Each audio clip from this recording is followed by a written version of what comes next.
Pour la musique, Leanne Rimes ou encore Osier, juste après le point sur l'info. L'info de ce mardi matin est présentée par Hugo Petropoulos. Bonjour Hugo. Bonjour à tous. Bagarre et menace à la tronçonneuse à Fourmies. Un arrêté municipal pour lutter contre les motocross et les quads à Maubeuge. Météo, c'est déjà l'automne dans le nord.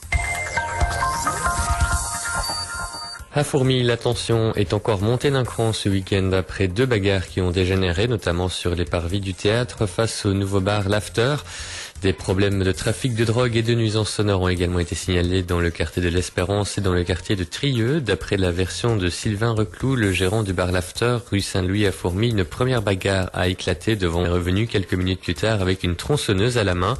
Avec l'aide d'un ou plusieurs complices, ils ont pris des clients à part, sortis pour fumer. Lorsque 3 gendarmes sont arrivés sur les lieux, les délinquants avaient pris la fuite. Une enquête a été ouverte. Pour Michael Hiro, ce qui s'est passé ce week-end à Fourmies est inacceptable. Mais le maire tient tout de même à relativiser en affirmant qu'il ne faut pas faire d'une bagarre une généralité.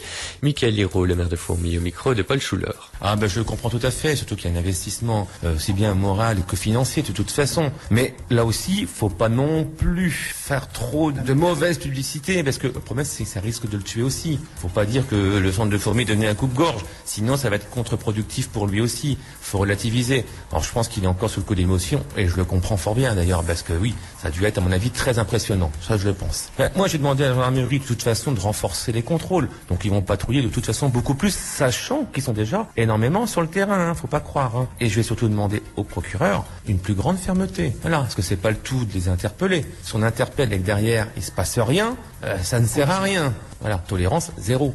Il y a d'autres problèmes autour d'Alton Jeanne 3 ou à Bellevue, il y a beaucoup de petites délinquances, là aussi, pas parce qu'on n'en parle pas qu'il faut ne rien faire. Voilà.